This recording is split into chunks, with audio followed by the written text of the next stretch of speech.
Okay, at this point, I'm delighted to serve as moderator for our opening keynote panel on Indigenous perspectives of librarianship, and I'm going to turn it over to our three speakers right now who will introduce themselves. Thank you, Niev. Welcome, everyone. I'm Naomi Bishop, Aniapchugik Naomi Bishop. I am Akma Atham from the Gila River Indian community, and I am here in my homelands of Phoenix, Arizona. I'm really happy to present today along with Keahiahi and Nikki, and we are going to be sharing some of our perspectives on librarianship. And this is going to be more of a discussion amongst us, sharing some of our own stories and reflections with all of you, because we are really thankful to be able to share some perspectives on Indigenous librarianship with all of you today. And so I'll ask for the first slide, and I'm going to tell you the first story that we have here. And I want you to take a look at some of these photos that we have here. These are images of art created by Northern Arizona University students. These were all students at NAU, and they were Indigenous students, a part of our cultural center. And these are actually, it's just butcher paper on tables that the students drew pictures of. There's pictures of corn, and there's pictures of pineapple and fruits. There's pictures of the border with Mexico, and it says Mexico is home. And then there's several flags and symbols from tribal nations and tribal communities across the United States. And a couple of here within Arizona. And these images to me are really our university, our community of students from all over, everywhere, all coming together to study and learn and share their arts and their talents with us as the library community. And I was just really thrilled to take these pictures because some of them were from my community or communities close to me, and others were from further away. And I have even more of these images, but these were just a few I wanted to share because I think this really represents our universities and, the diversity, but not really diversity. It's the individual cultures and communities and languages that are represented. And oftentimes these are not visible. These are not really brought to the forefront, especially in our libraries. These are not something that you can come across very often. Depending where you are at. And so I really wanted to share these as an opening of letting you kind of ground yourself in understanding where you are in a university. It could be so many different people from so many different nations and languages and cultures. And when we mean Indigenous, this could also be Indigenous peoples from other nations and countries around the world, in Aotearoa and First Nations people in Canada.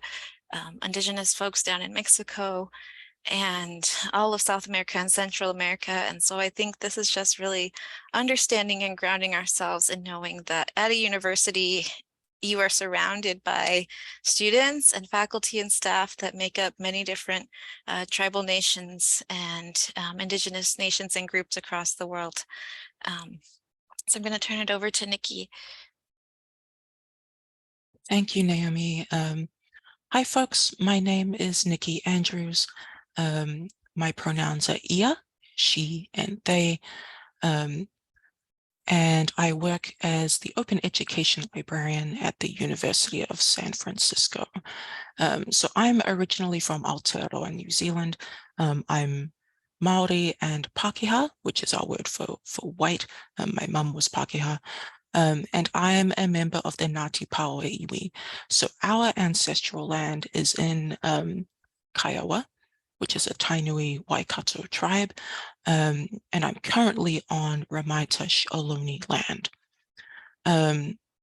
So for my intro, I wanted to share a little bit about how for many Indigenous people, the Western education system is really something that's been used as a weapon. It's been a weaponized civilizing force.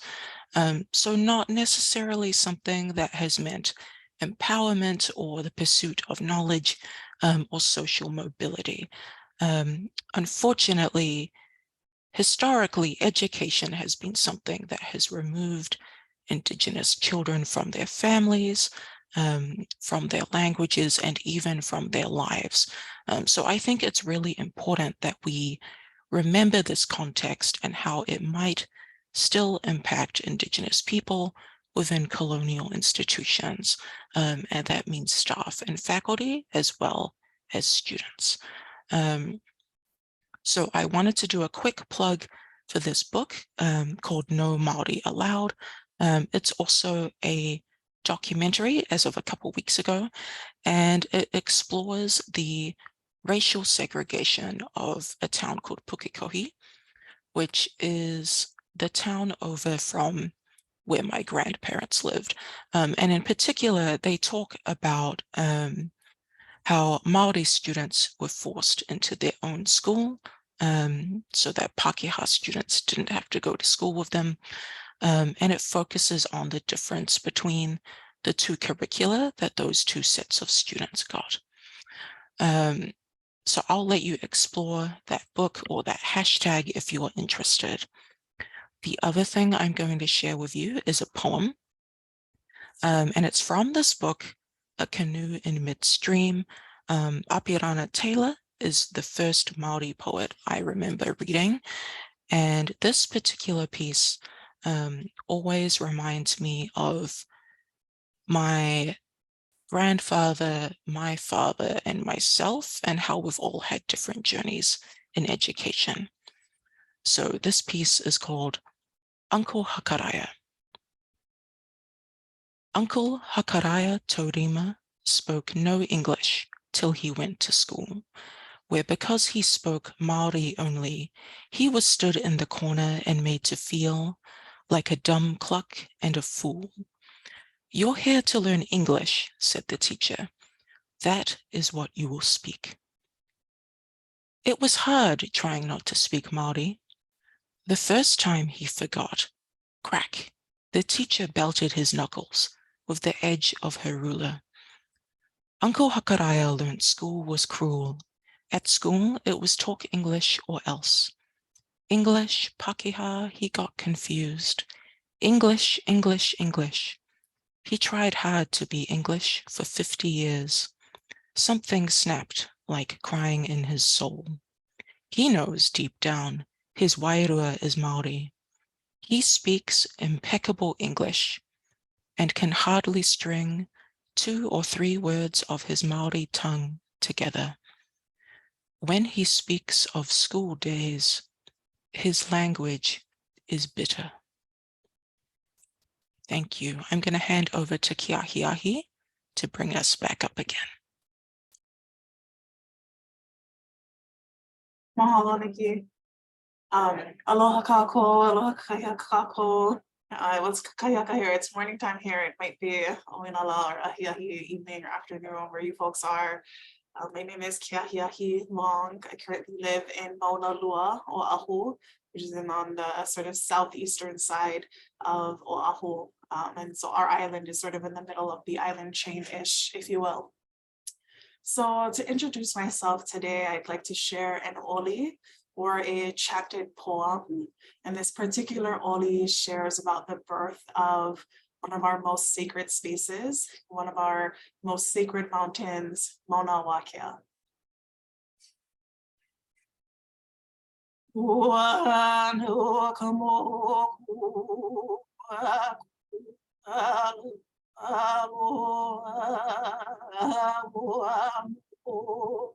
Amokwiluna wari wa ine no amos. E pula ba kaina e nakai. E la babalena no igala ni la ba wonu. Maria kia wa no ya male kia wa mo me kaon wa ya ikala ya lani alima ko ake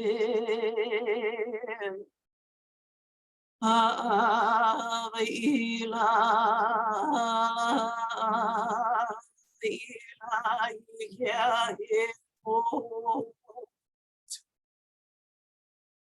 I like to share this oli, and it's one that I do often. And so if you've ever seen me talk, you've probably heard me do this before. But I like to share this oli because, again, it talks about the birth of our islands. And we are born of these islands. In later verses or stanzas of this oli, you'll see the birth of kanaka, of people, come after the birth of our islands, mountains, and waters. And so this oli sort of showcases for us, or is an example for us, of our familial and physical relationship to our islands. We are Hawaii, we are Hawaiian because we are born of these islands. And it's this idea of this genealogical transmission, if you will, of our language, practices, protocols, and again, identity. And oli for us, in that way, are an application of our Indigenous knowledge systems. And so you'll hear me talk a little bit later today about knowledge systems, Indigenous knowledge systems, and the appropriateness of their application in different spaces. Mahalo again, everyone. Thank you so much for joining us today. We are excited to be here. I'm so humbled to be able to share this time with Nikki and Naomi and with all of you. So like Naomi had discussed earlier, our talk today is sort of discussion based and is formed around these 4 questions. And so we'll take turns addressing these questions throughout the rest of our talk. And so our questions today are, what does relationality mean for you? How is your practice as a librarian informed by multiple perspectives? How do you prioritize well-being for yourself and your communities? What is your hope for the future? And what does accountability look like within our institutions? So when the 3 of us were brainstorming what would be most relevant and useful and interesting and powerful for us to talk about, these were the main ideas that came up. And so we're excited to share these with you and share our thoughts and reflections on these questions. And we also invite you to reflect on these questions as we're talking. So our first question for today is, what does relationality mean for you? And I'm going to throw this to Naomi first. This question about relationality for me really centers around people. And I think that that's part of why libraries exist, is because people. I think a lot of times in our, institutions, we center on systems and, capitalist ideas and Western culture. And it's kind of like a place for people to go to get a profession or get it, they say go to school to get an education and to learn, and go to the library to get help in researching things. But I always comes back to me of thinking about people and what do people know and share together in a space or in a place. And I brought this image up here of Together We Rise, because I think that's really what a university mission kind of is like, at least in some way, of trying to, bring each other up and lift each other up in our learning and then our understanding. And there's a lot of harm we know that has happened within university systems. I know currently in my own, there's a lot going on in my own institution, but thinking about how do the people come together and how do the people, respect one another and learn from each other and really grow together is what I think about a lot with relationality in libraries. It also means that I have relationships outside of the university and outside of my own group and my own department. It means that I work with people in many other areas. I'm in health and medicine, so I work with people in a hospital, but I also work with patients and community members and others. And so I think really thinking about the context of how everything works together in different ways and how it can work better, or not, depending on how it's designed. I'm going to pass it over to Nikki for your thoughts on relationality. Thank you. Yeah, so I I decided to kind of answer this literally, and then it would kind of wrap around. So in Te Reo Māori, the closest word that I know for relationality is whakawhanungatanga, which we've put that on screen. So whakawhanungatanga has many meanings.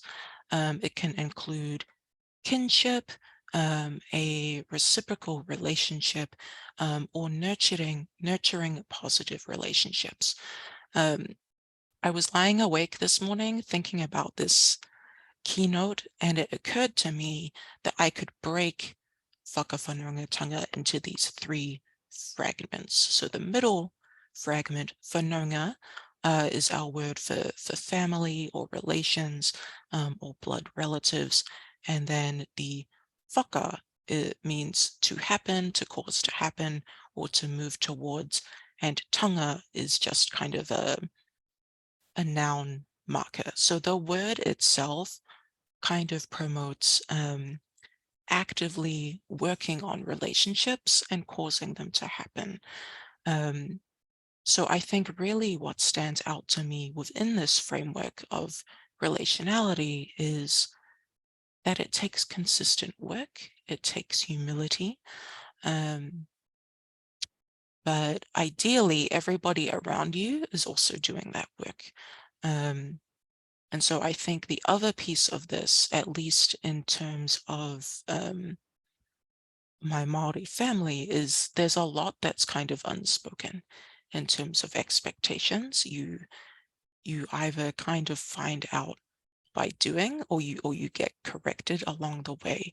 And so there's a lot in there about mana and saving face and kind of taking care of people, but also taking care of the broader community. And that may mean things like ancestors, the land, flora and fauna on the land, and just community systems in general. So yeah, that's my kōrero on whakawhanungatanga. I think I'll move us to our next question, which is, how is your practice as a librarian informed by multiple perspectives? And I'll pass this first to Keahiahi. Mahalo, Nikki. You know, when I first saw this question, I immediately went to an olalo no'eo that we have in Hawaiʻi. And olalo no'eo we can think of as proverbs or wise sayings that have existed across generations. And so this particular olalo no'eo says, "A'ohe po ka ike I ka halo ho'okahi." And we can learn from that to mean the expansiveness of all knowledge is not taught in a single school. One can learn from many sources. And so again, when we think of this idea of multiplicity, there's first an idea of humility and of recognition of your own positionality. Again, your ideas are singular, your school of thought, your genealogies are singular within the expansiveness of all that is knowledge. And so it really starts with this idea of humility and positionality. We also have an idea in Hawaiʻi communities of mana, of authority, privilege, spiritual and divine power, and expertise, right? And so this idea of mana that Nikki had shared earlier and brought in for us in Hawaiian communities really helps to structure our engagements with each other. There's a recognition of mana, who holds mana, and the kinds of responsibilities and roles that they play because of the mana that they have and or have earned, right? And so when I think of these 2 ideas together, I think about learning in halo. And I'm gonna share a little bit about what that looks like. So we can think of halo as Hawaiian schools. And so there are halo for hula, there are halo for canoe making, there are halo for kapa beating, there are different halo for different practices. And each practice has hundreds of halo for each kumu or teacher and genealogy. So for example, for hula, there are literally hundreds of hula schools around the world. And each has a different kumu or teacher, and each has a different expertise or style or practice or movement. And so for me, I talk about hula because hula is in my genealogy, and I'll share a little bit more later. But when we look at hula, when we look at hula school specifically, the idea is lifelong learning, right? It's the idea of intimate learning within that particular school and genealogy of practice. It's uncommon and sometimes inappropriate for a dancer or student to move between multiple halo. I actually don't know anyone who has been in halo training who has been a part of 4 or 5 or 6 halo. That's just not how it works when you're a halo student. But right, there's also this recognition that, again, not all knowledge is found within a single school, within a single halo. And so it's really your kumu, or your teacher of the halo, or the leader of the halo, who will facilitate and negotiate learning outside of the halo. And this is common too, right? There's an understanding that maybe your halo doesn't do a particular style of hula, or a particular style of protocol, or a particular style of lay making. And so it's the kumu who facilitates learning outside of the halo, right? It's the kumu who negotiates with another kumu of that, selected desired practice, if you will. And it's the kumu who helps the haumana transition or learn from another kumu. It would be inappropriate for the student or the dancer to initiate this process. It's really the kumu who understands when this process needs to take place. And I share this because this is an example of how we learn in our communities, how we learn within our cultural practice schools.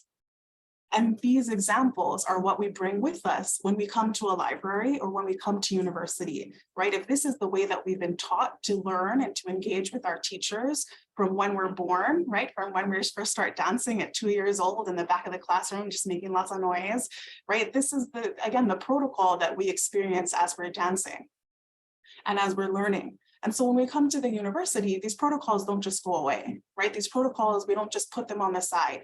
The same reverence and respect for authority and for our teachers, and for the way that our teachers have that role to facilitate our learning, we carry all of that with us into our classrooms. So as librarians and as university faculty, if we can sort of help to understand what our students bring with us, it'll help us to better engage and facilitate their learning.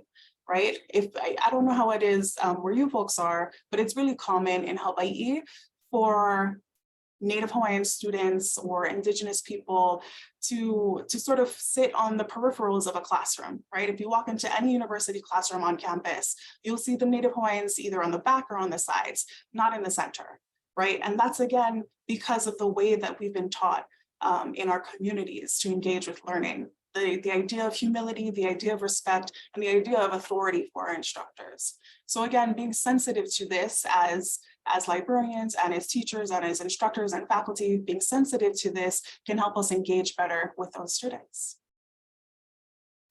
I'd like to ask your thoughts on this, Naomi. I think similar to you, in some ways, growing up with 2 different communities and cultures. Like I grew up in the city, but my grandparents lived on the reservation, and going back and forth between 2 communities my whole life, it's really given me an interesting perspective and a unique perspective that not everyone has, being a citizen of a tribal nation and being a citizen of the United States, and living in the state of Arizona. And living in different places in Arizona. I've lived in different counties in Arizona, but I'm always trying to think about these perspectives of a lot is brought in when you are, where you grew up and what you know, and your language and your culture. But a lot of this, like when we think about libraries, it may or may not be represented. In my opinion, libraries are living. And so there's more to just collections and stories. Like we have special collections and archives, but to me, those should be alive unless they're not supposed to be there. But they should be living, and they should be ongoing stories that are told and that are shared with our communities. But information is not only in print. It's not only it could be spoken, it could be art, it could be music, it could be many different formats of how we transmit or share information. And thinking about a university context, for me, it's always research because I'm in health and science. and research is always coming to the forefront of all these large, R1 institution, whatever.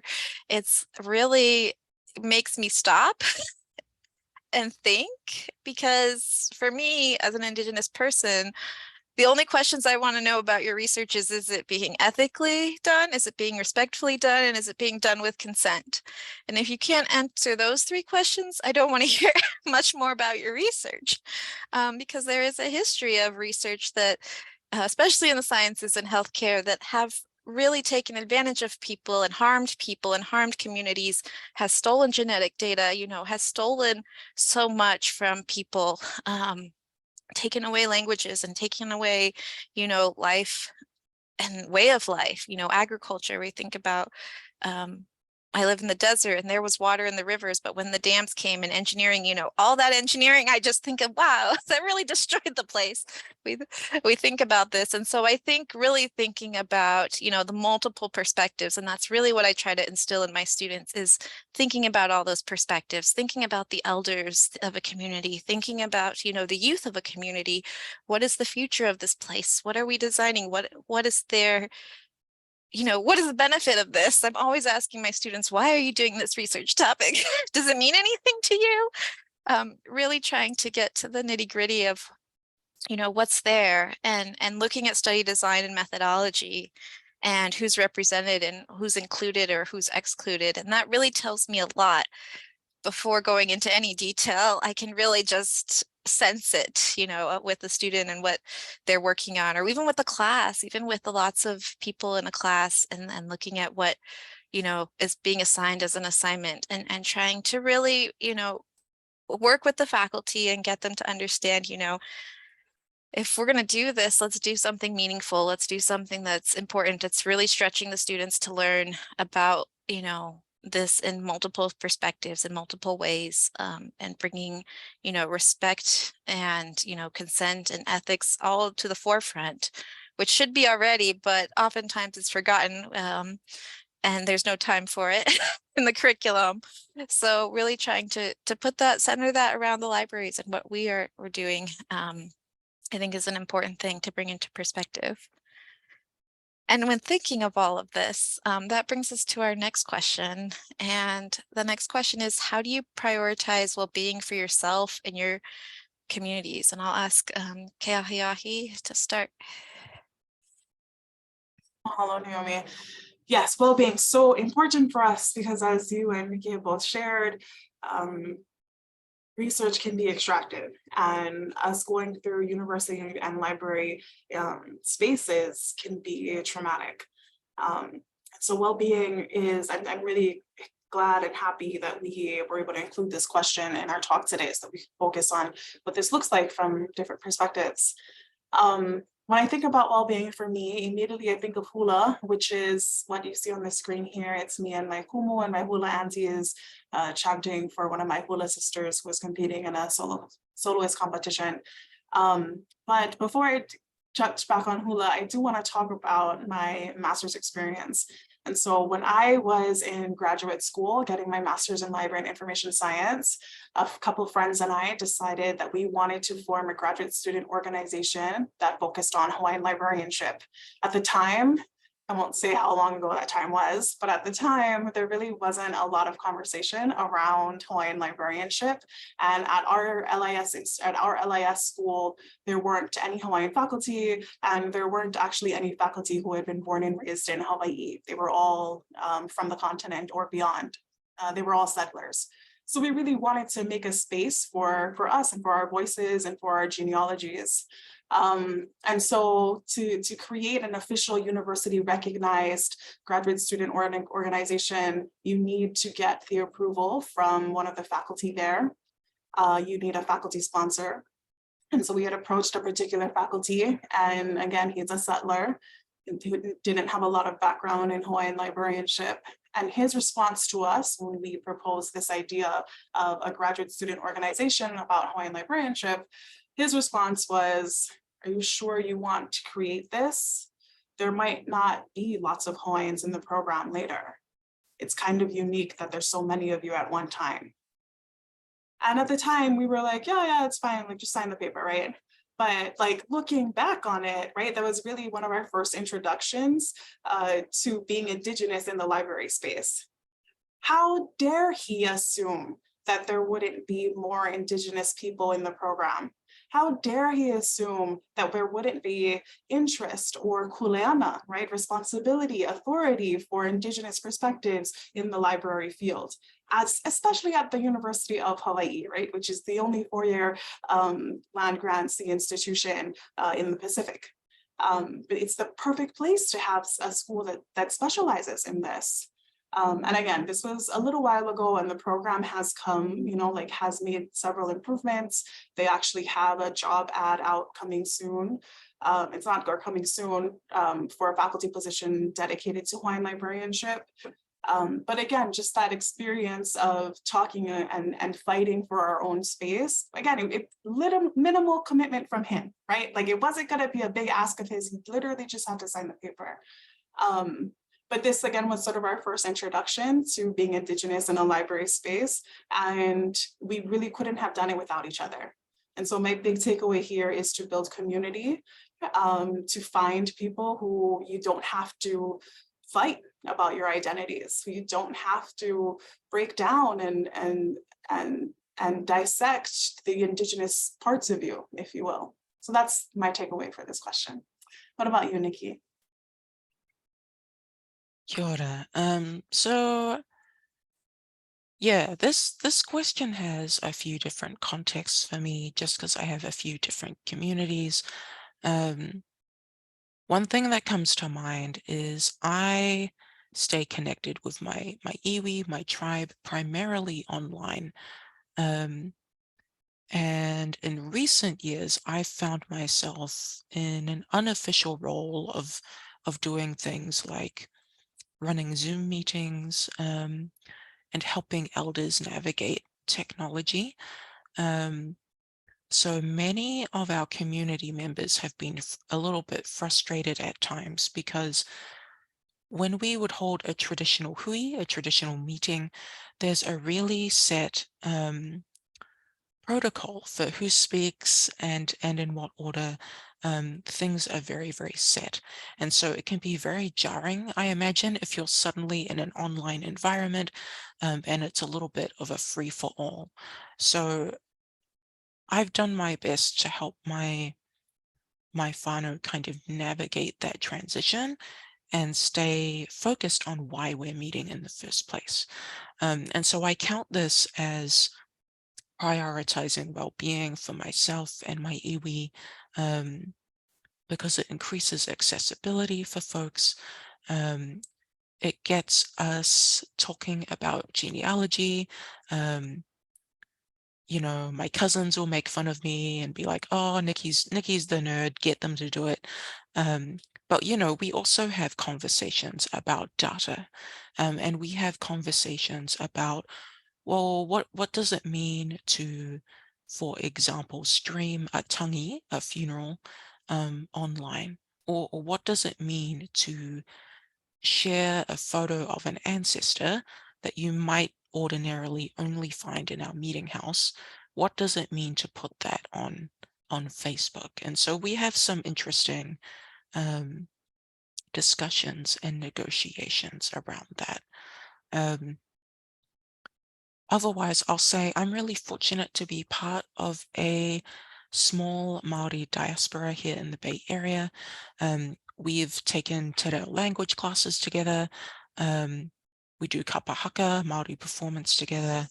And then coincidentally, the leader of our kapa haka group, Tracy, she's an archivist and a historian. And one of the other members of our little group, Steve, he's a librarian. And so we get to kind of talk shop a little bit as well. Yeah, I'll leave it at that. So to kind of wrap us up, our final question is to touch on what our hopes are for the future and how do our institutions come into play in terms of accountability. So I'll pass first to Naomi. Thank you, Nikki. I think the future in an academic institution that is a land-grant institution. And if you don't know what a land-grant institution is, it is an institution that was founded on native land. And there's actually, thank you, Nikki, she threw the article in there. If you haven't had a chance, I'd encourage you to read about land-grant universities, and an article that came out in 2020 about research institutions or large universities, lots of state universities that are part of the land grab that took land from Native people to form the university. And the university sits on that land today. And what should it look like to, provide reparations, for those communities that gave up their land for the university.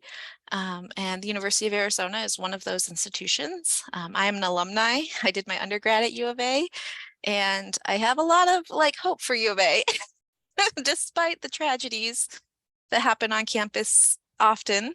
I think about, the land and the people who were there before, and what, there's a lot about tech and inventions and a lot about engineering and science at U of A and the stars and the everything, healthcare. And I think about people that were there before that may have answers to technology and water solutions.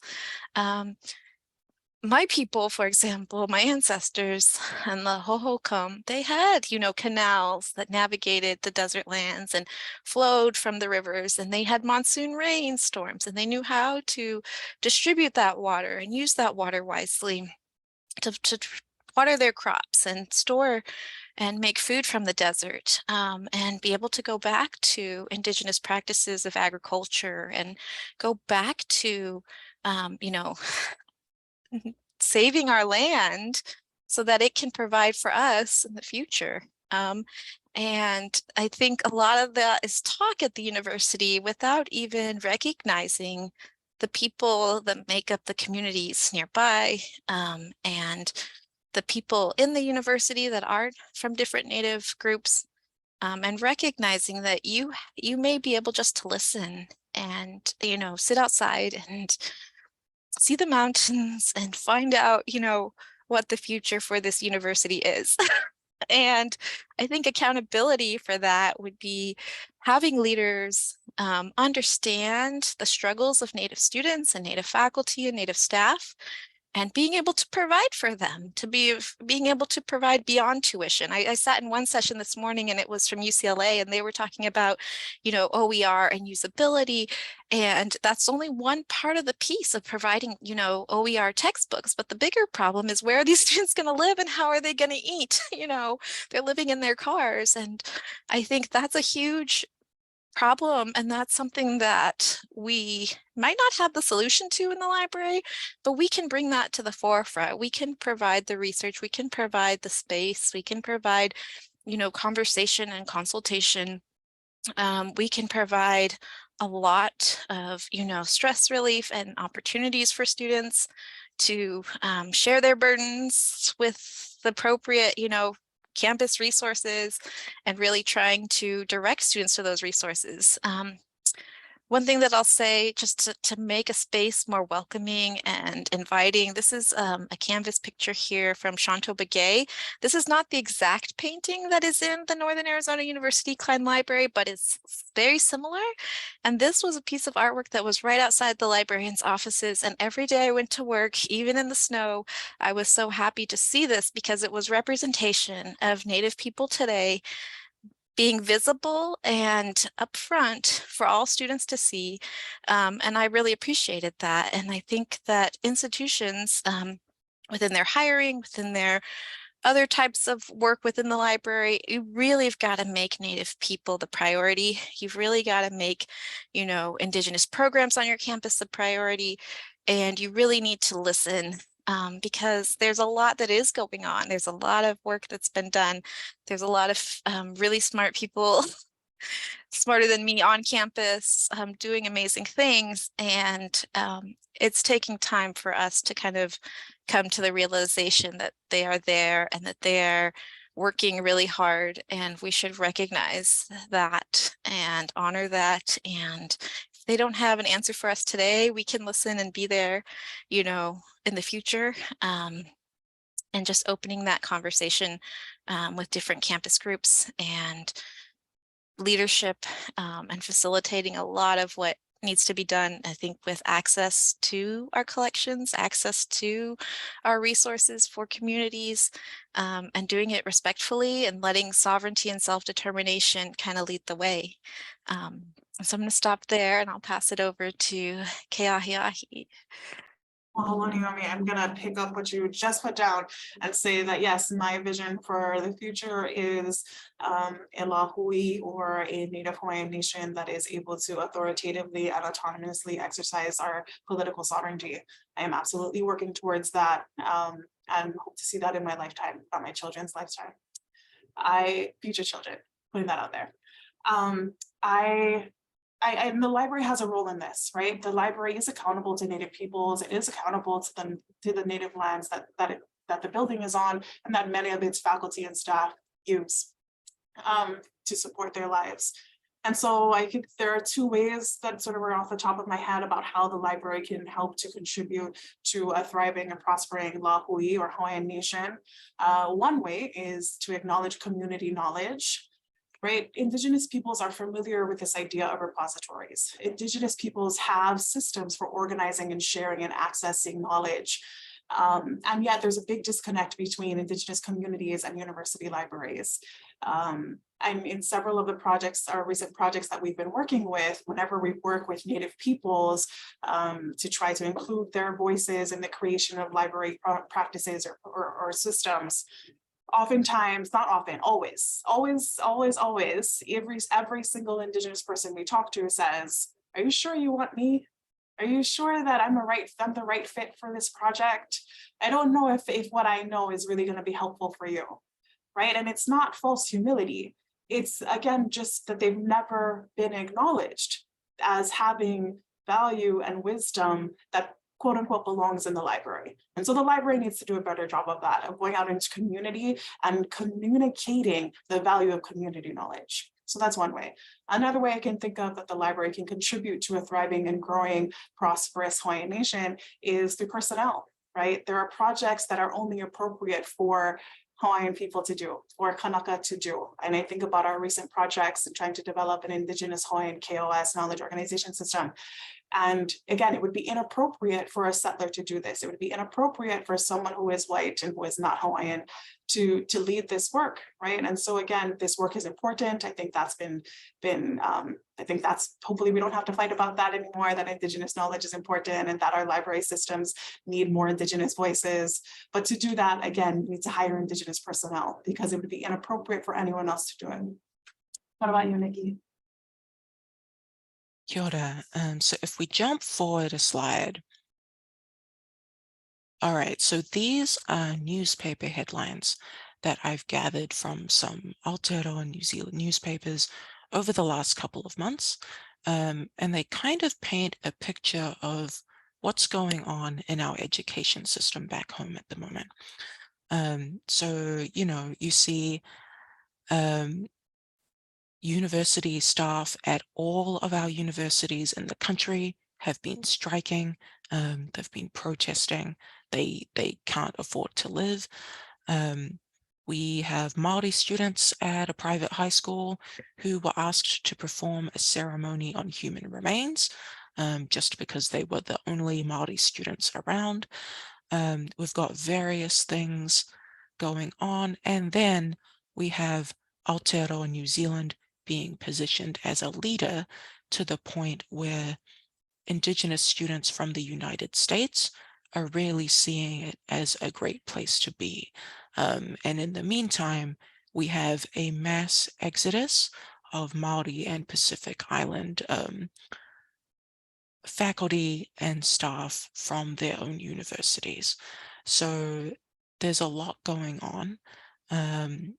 For me, a lot of it boils down to, you know, we can't even get to the aspirational goals yet in terms of rematriation or decolonization.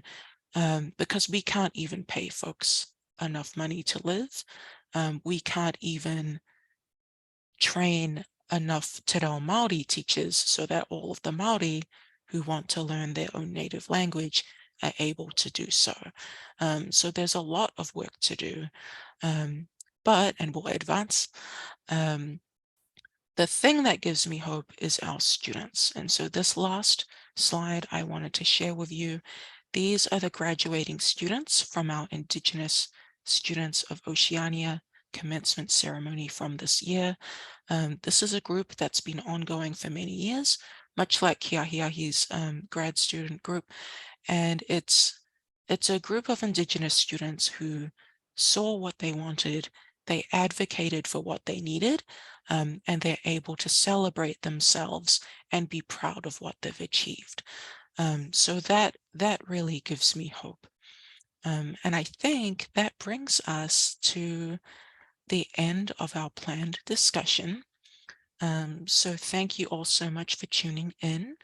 And I think we'll turn over for any questions.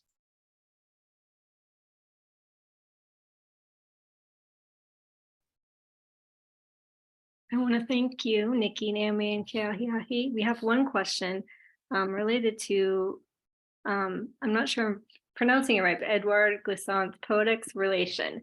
I'm wondering if that was something that rang a bell to you as you discuss your idea and concept of relationality. I'm not a Francophone, but I did study German, and I know in every language there are words and poets and people that discuss relationality. And I think that's something that really resonates with the library community as well, because of our relationships and how we do our work, and focusing on people and how we, collect things and organize things. Like, we're always thinking about the relationships of things and the preservation of things. And so I think that's my answer for thinking about it. It didn't come to my mind, but I think it's definitely, if you speak another language, if you studied languages, you really think about relationality a lot and how you would say things in your language or another language.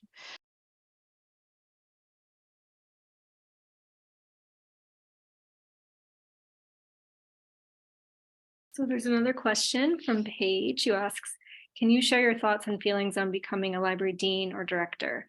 For example, do you find this idea appealing or less than appealing?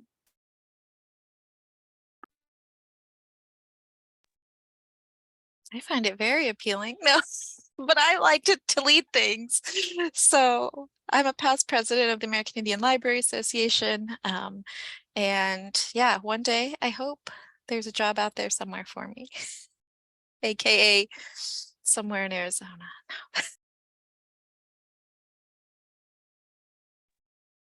I can't say I've given particular thought to being a dean. I feel like it's taken so long and like so much just to get my degree and to get a stable job. But I will share that the Waiheke Pātaka Kōrero, so the Waiheke Public Library, is a public library in Auckland's schools, Auckland's system back home, and it sits on my ancestral land. So it's the land where my great-grandfather was born. And when it was designed with a lot of collaboration from members of my iwi, and that includes like the design of the space and the artwork. So I have no particular talent for directing a library, but it's kind of a nice thought to think about serving my people back home one day. I think Nikki hit it on the head, right? That kind of work is service work. And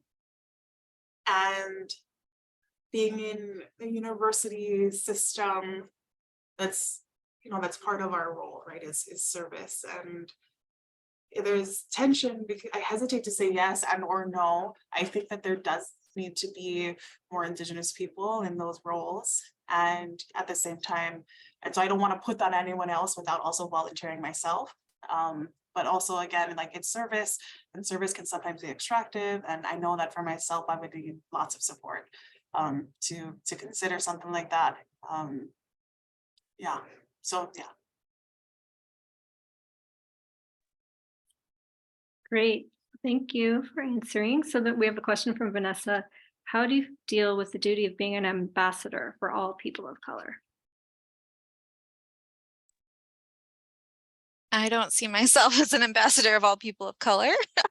That's how I deal with it. I don't think anybody can do that unless you're multiracial and, you know, can really speak to those identities. I don't think you can. And I think that's the difficult part of being in libraries and being the single only one, like if there's any others, you know, of always being called upon to speak for them. So, you know, asking me about things all the time when my work is just specifically to liaise to one specific college of students. And we had lots of conversations about this actually as a group of what we wanted to share. But I think that's exactly the point, is that we don't speak for everyone and we shouldn't have to. There are experts out there. There are communities you can email and call, and tribal offices and people that you can talk to whose main job is to do that, is to liaise to that.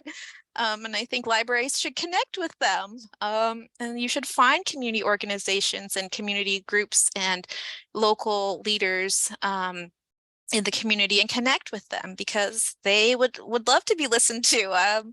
They would love to share their thoughts about how to make your public library, your university library, your college library more inclusive to their student groups.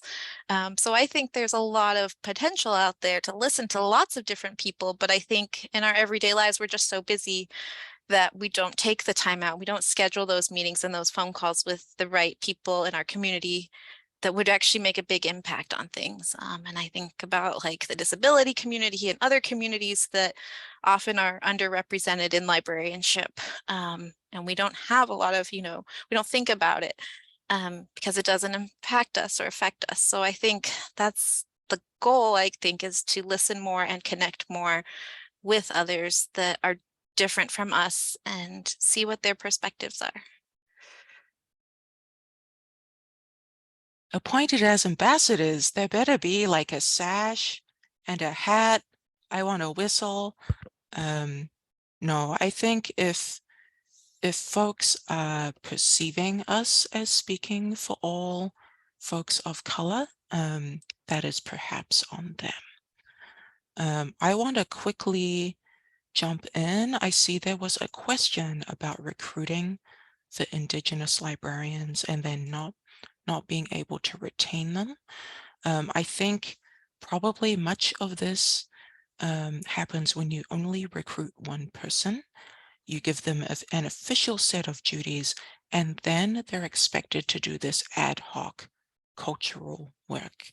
I'm going to be that person and drop my thesis in the chat just because it was on historical trauma and libraries, and there's a lot in there about specifically recruitment.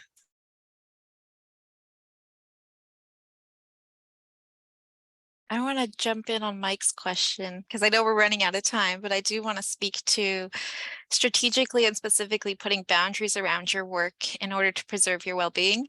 Yes, I absolutely do. Like, I have a set number of talks that I'll do a year. I have a set number of papers that I'm going to write a year, if invited, if willing, projects. I very specifically have to schedule my time and protect my time. And my supervisor is also very supportive of my time. And I think that helps a lot. But being willing to just say no to people, I get a lot of invitations to participate in things, and making priorities of what, you know, groups, you know, people are like, oh, do you want to run for president of the American Library Association? I said, no, please find somebody else. You know, it's really just figuring out what you're passionate about, where you can contribute, and what time you have. And I have a kindergartner who's autistic, and it's very stressful at home. And so I really have to protect my home time. And I think that's really what librarians have to do best, actually, is just protecting their time and telling people no, because it's not in the budget or it's not going to happen. And so I think that's really an important question to think about your well-being and taking care of yourself and your family. Thank you, Naomi.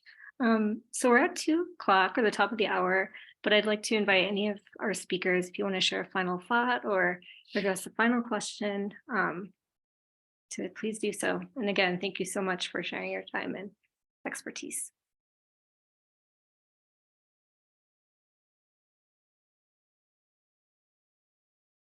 Just say mahalo to Claps for inviting Nikki, mahalo to Nikki for inviting Naomi and I. I am so grateful for this space to be able to talk about Indigenous librarianship and relationships and critical practice and pedagogy. And I am thankful to everybody who was able to join us today. We're not hiding, right? Like if you need to reach out to any of us, like please, right? Like you know where to find us. We're happy to talk about this some more. This is something that we're all passionate about and dedicated to. Kia ora. Thanks so much, everybody, for your attention. Enjoy the rest of the conference. I'm really looking forward to the next couple of days. And yeah, thank you, Keahiahi and Naomi, for joining me. That's great. Thank you. Naomi, I don't know if you wanted to say thank you or goodbye. Just thank you guys. It's been really nice sharing our perspectives, and I really appreciate it. And I look forward to the rest of the clap sessions. There's so many good ones. That's great. All right. Well, take care, everyone. Have a good afternoon, and we'll see you tomorrow, hopefully on Friday. So thank you all. Bye.